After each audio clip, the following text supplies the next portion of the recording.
Assalamualaikum warahmatullahi wabarakatuh. Perkenalkan, nama saya Al-Fajri Afsanjani dengan NIM 2234907, Program Studi Penginderaan Jauh dan Sistem Informasi Geografis. Baiklah, pada kali ini saya akan mempresentasikan tugas hidrosfer dan atmosfer, yaitu menganalisis video iklim dan outlook dari BMKG mengenai manakah profesi yang lebih rentan terkena cuaca ekstrim, petani atau nelayan. Cuaca ekstrim. Apa itu cuaca ekstrim?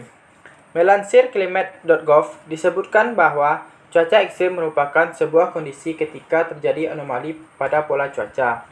Nilai batasan cuaca ekstrim adalah curah hujan terukur 150 mm per 24 jam, angin kencang yang lebih dari 25 knot, suhu udara lebih dari 3 derajat, dan jarak pandang yang kabur. Dalam peraturan KBMKG nomor 009 tahun 2010, dijelaskan bahwa cuaca adalah kondisi atmosfer yang terjadi pada waktu dan tempat tertentu.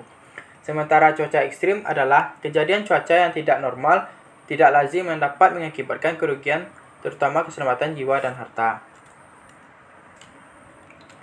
Perbedaan kondisi cuaca antara daratan dan lautan. Cuaca adalah kejadian-kejadian yang tidak tetap yang berlangsung setiap harinya di lapisan atmosfer. Cuaca berbeda-beda di setiap tempat dan dapat berubah dalam hitungan menit, jam, hari, ataupun minggu. Kejadian-kejadian yang dinamakan cuaca ini paling banyak terjadi pada troposfer, bagian dari atmosfer yang paling dekat dengan bumi.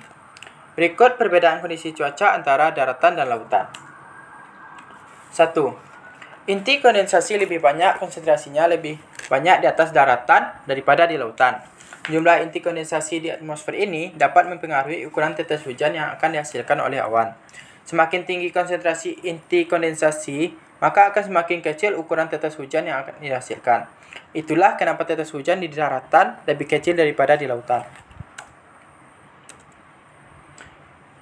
Yang kedua, daratan lebih optimal dalam proses pemanasan atmosfer di dekat permukaan bumi, karena permukaan daratan cenderung beragam atau tidak homogen. Maka proses pengangkatan massa udara akan terjadi pada area lebih sempit dibandingkan lautan.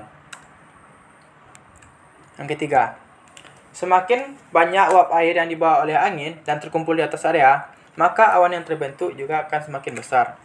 Daerah berkumpulnya massa uap air yang akhirnya menjadi awan ini biasanya dikenal dengan istilah daerah konvergensi angin.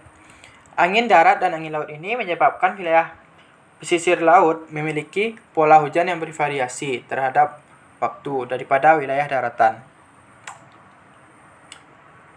Jadi, manakah yang lebih rentan antara petani ataukah nelayan akibat cuaca ekstrim? Awan hujan dengan energi yang besar relatif lebih mudah terbentuk di atas daratan. Kemudian, dari faktor angin kita dapat mengetahui bahwa waktu paling perlu diwaspadai adalah ketika sore hari untuk wilayah daratan dan dini hari untuk wilayah lautan. Jadi, dapat disimpulkan bahwa jika tanpa pemahaman yang lebih baik terkait mitigasi dampak cuaca ekstrim, profesi petani lebih rentan terhadap cuaca ekstrim, terutama terkait sambaran petir. Namun, hal ini tidak berarti profesi nelayan tidak berpotensi terdampak pada ekstrimnya cuaca. Baiklah, sekian dari presentasi saya. Jika ada kesalahan dan kata-kata yang salah, saya mohon maaf. Assalamualaikum warahmatullahi wabarakatuh.